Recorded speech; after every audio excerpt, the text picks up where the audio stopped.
Bonjour à tous. Alors oui, Bakara Toumani, secrétaire départemental du syndicat Alliance, ce matin, nous recevons ce policier qui est en colère, un policier inquiet aussi pour ses collègues, et surtout un policier qui se sent désarmé face au retour cyclique de la violence dans les quartiers. Bakara Toumani, alors vous êtes venu lancer un coup de gueule, mais d'abord j'aimerais vous faire réagir sur l'actualité. Le ramadan vient à peine de s'achever et déjà on entend des violences qui reprennent un peu partout.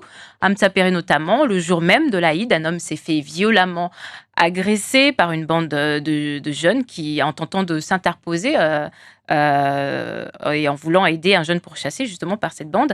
Et en Petite Terre, on voit même qu'ils incendient des bâtiments publics, notamment un centre culturel. Alors après plusieurs semaines d'accalmie, est-ce qu'on peut dire que ça y est, on est reparti pour un tour? Les faits montrent en effet qu'il y a une forme de reprise. On sort du ramadan et tout le monde, enfin, va dire, est-ce qu'on s'y attendait? Oui, on s'attendait un peu à ce que les jeunes se lâchent un peu plus. Ce qui est dommage, c'est que dans certains quartiers comme en Petite Terre, cela n'ait pas été anticipé. Chez nous, il y a eu ce fait à Mtsapéré, mais je dois rappeler ici qu'il y a une réorganisation des services qui a permis d'ailleurs aux habitants même de Mtsapéré de se positionner sur les réseaux en disant que les patrouilles pédestres qui ont été mises en place par l'actuel DTPN et M. Sébastien Alm étaient, étaient à féliciter et encourager. Et ça s'est vu aussi sur l'opérationnel, puisque nos collègues eux-mêmes prennent contact régulièrement avec la population. Et ça, c'est rassurant. Pour ce qui est de la Petite Terre, je rappelle que nous, Alliance Police Nationale, nous sommes parmi ceux qui pensent que la police doit récupérer la Petite Terre pour sécuriser davantage la Petite Terre. Pourquoi? Parce que nous avons des policiers qui connaissent le terrain, nous avons des policiers qui pourront avoir davantage de renseignements par rapport aux Mahorais ou aux habitants à qui les habitants pourront nous faire confiance assez facilement. Il n'y a plus de distance entre la police aujourd'hui et la population. Cette distance, est-ce qu'elle existe chez les gendarmes? Moi, je pense que oui, puisque vous avez davantage d'emplois de mobiles Hmm. ici à Mayotte qui ne connaissent ni les Mais quartiers ni les justement, habitants. pourquoi est-ce qu'en Petite Terre, les élus n'essayent pas justement d'imposer cette demande d'avoir des policiers, d'avoir la police, un commissariat? Est-ce qu'il n'y a pas aussi une histoire politique derrière, c'est-à-dire d'avoir cette caserne de gendarmerie par rapport au fait que c'est un lieu stratégique? Il y a Dzaoudi, il y a la préfecture, il y a l'aéroport. C'est généralement une zone réservée à l'armée, on va dire. Alors, c'est ce que la plupart disent, sauf qu'il en va de la sécurité des Mahorais, donc on ne peut pas être tout le temps dans des stratégies. Aujourd'hui, ce qui est certain, c'est que ça ne fonctionne pas. On est sûr que ça ne fonctionne pas. Je partage votre inquiétude parce que, encore une fois, le président de l'association des maires des Mahorais, si je puis dire, et de Petite Terre, et on a une parlementaire également de Petite Terre. Donc, à un moment donné, je pense qu'à eux deux, ils ont peut-être la capacité aujourd'hui de faire plier ou en tout cas de se faire entendre à Paris. Mais revenons dans votre zone, à Mamoudzou notamment, on voit qu'il y a une évolution des violences dans les quartiers, notamment, qui bougent. Avant, on avait l'habitude de dire que c'était à Kawini que ça chauffait. Aujourd'hui, ça s'est déplacé à Mtsapéré. Comment expliquez-vous ce phénomène? Pourquoi aujourd'hui c'est Mtsapéré qui est touché? Alors, on pense surtout que Kawini, il y a eu, je dirais, de la réorganisation des services quand ça a été le point vraiment culminant en termes de violence. Le DTPN et l'actuel Sébastien Alm, le commissaire de police, ont pris la mesure de la chose. On a recruté pas mal de réserves civiles et puis les collègues de la BAC investissent davantage et du GSP le Kawini. Et c'est pas possible de faire ça à Mtsapéré? Si c'est possible, mais en fait, à chaque fois que c'est toujours le jeu de l'équilibre pour les policiers. C'est-à-dire qu'à un moment donné, nous d'ailleurs, à ce sujet, on réclame davantage d'effectifs pour pouvoir justement en avoir un à Kaoni, d'autres en Mtsapéré, à Doujani. Mais vous savez, on va jusqu'à à Vaïbé aujourd'hui.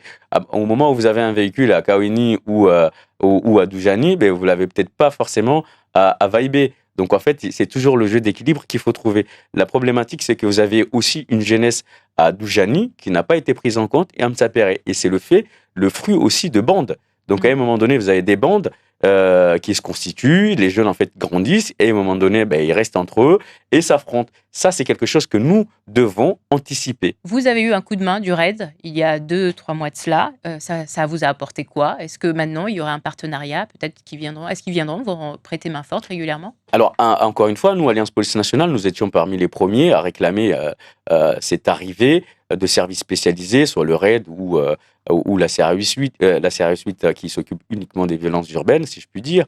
Et on a été satisfait de leur arrivée. Et vous avez vu, ils sont venus une première fois. L'idée, c'était quoi? Pour venir nous former les collègues de la BAC et du GSP qui sont ici et certains du GAO. C'était déjà pour montrer à ceux qui sont là que nous réclamons davantage de formation, de matériel. Et c'est aussi dans ce sens que nous souhaitons qu'il y ait peut-être une antenne demain, RAID à Mayotte, avec des jeunes Mahorais qui pourraient être formés et être en permanence ici pour servir tout le temps à Mayotte. C'est quoi la différence, le RAID, le GIGN? Parce qu'on a une antenne GIGN, c'est pas un peu la même chose?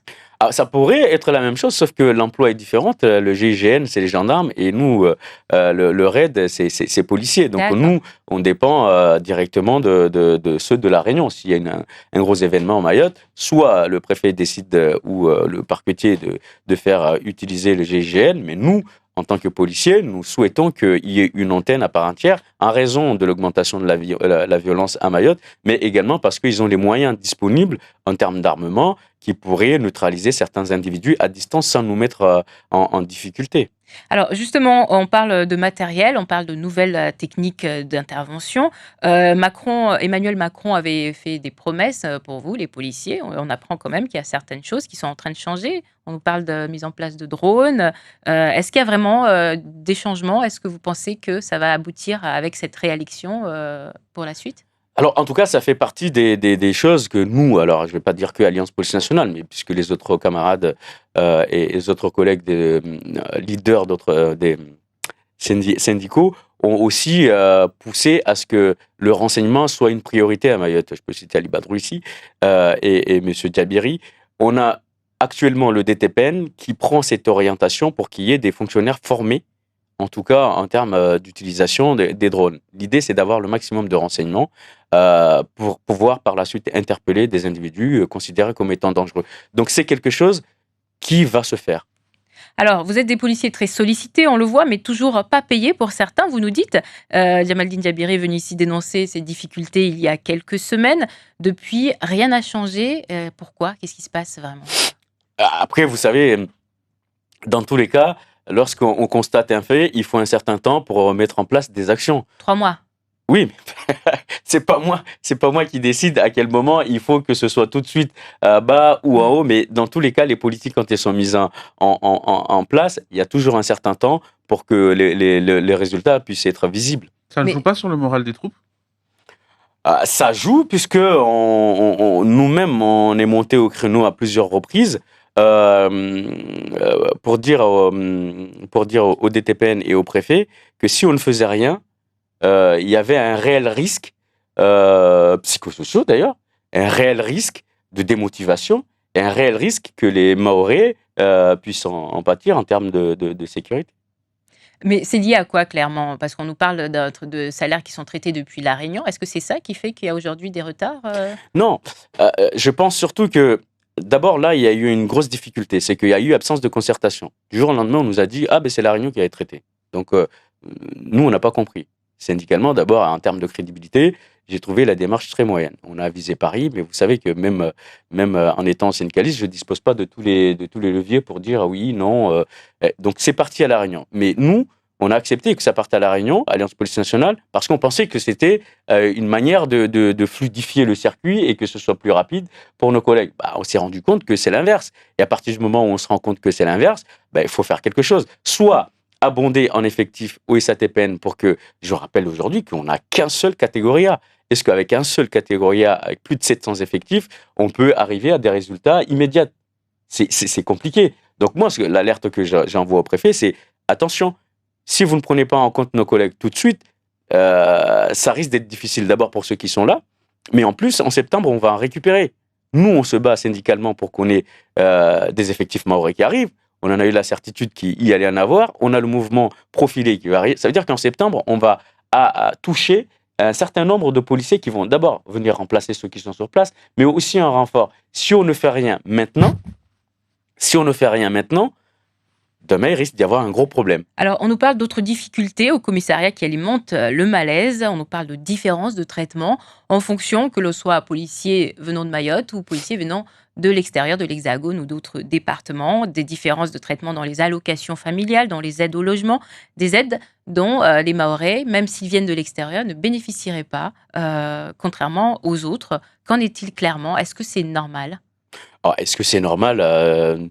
Non, mais quand vous employez le terme normal, ça veut dire qu'il y a des normes à un moment donné, et ce sont ces normes-là qu'il faut changer. Mais pourquoi vous Pour que... attaquez pas? C'est pas Non, un peu mais de la non, discrimination? alors, non, mais on est d'accord là-dessus. C'est-à-dire que les trois organisations sont montées au créneau, puisque moi-même, j'ai travaillé à Métropole, j'arrive ici, je ne bénéficie pas de cette allocation de différence sur le logement, sous prétexte que j'avais pris des congés bonifiés, alors que j'ai tout passé en métropole. Vous voyez, je passe un concours en métropole, je fais la totalité de toute ma carrière en métropole. J'arrive ici, j'ai pris une fois les congés bonifiés, parce qu'avant, ça n'existait même pas les congés bonifiés à Mayotte. On me dit, ah non, vous êtes exclu du dispositif. Bah oui, il y a des recours, mais encore une fois, comme je le disais tout à l'heure, c'est pas parce que vous allez au TA que vous avez raison tout de suite. Et à un moment donné, il faut que quelqu'un ait raison pour que tout le schéma se remette en norme, puisqu'on parle de normes. Alors, qu'est-ce qui reste à faire justement sur ce combat-là?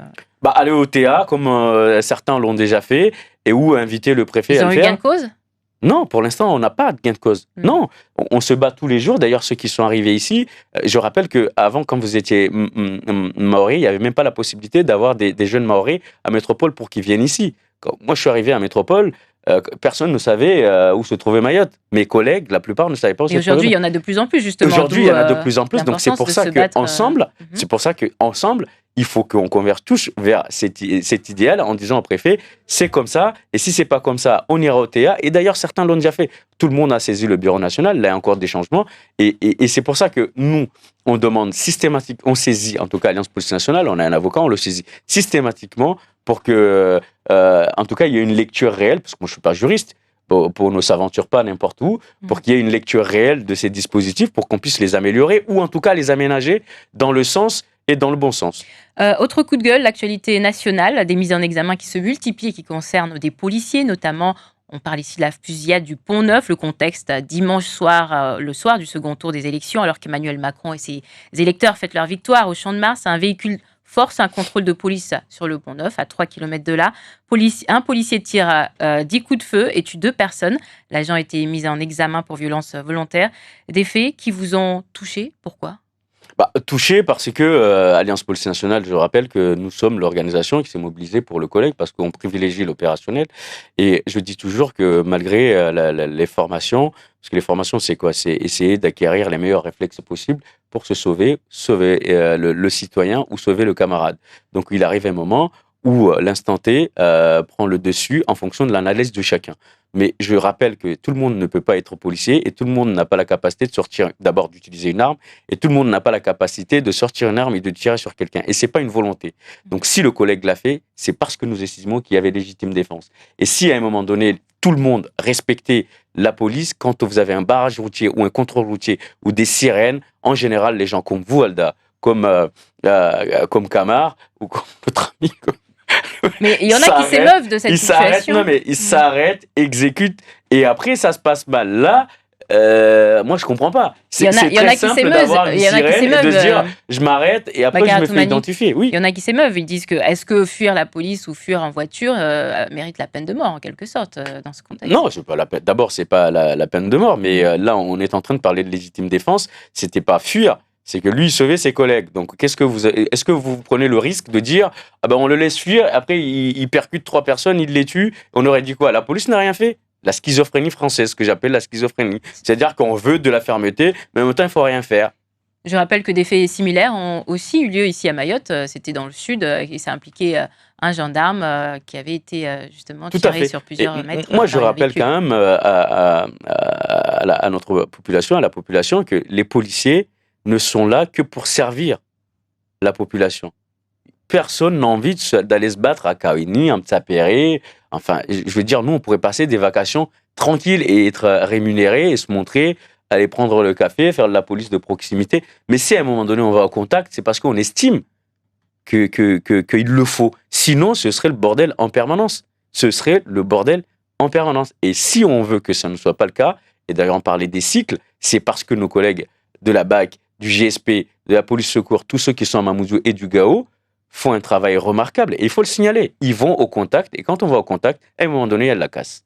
Dernière question rapidement. Bientôt les législatives pour vous. Il est temps de changer de paysage politique. Écoutez, moi en tant que Mahorais, jeune Mahorais ayant évolué à Métropole, oui, je pense qu'il faut changer. Si on veut que Mayotte évolue, il faut être en capacité de changer. Moi-même, quand j'ai passé le concours à Métropole et que je suis arrivé ici, je suis arrivé au syndicat, il y avait des anciens qui ont osé laisser la place. Aujourd'hui, je discutais avec un final la dernière fois, il disait, non, on savait même pas que les policiers pouvaient communiquer. Aujourd'hui, je suis avec vous. C'est tout bonnement qu'à un moment donné, il faut que ceux qui sont là depuis un certain temps, en tout cas pour moi, se disent, je laisse la place à une nouvelle génération pour qu'eux aussi apportent leur contribution. Ça ne sert à rien de rester. Vous verrez ça quoi ne va comme pas. profil, quel type de politique non, celui qui veut et qui veut s'engager pour Mayotte. Voilà, ils vous ont entendu alors.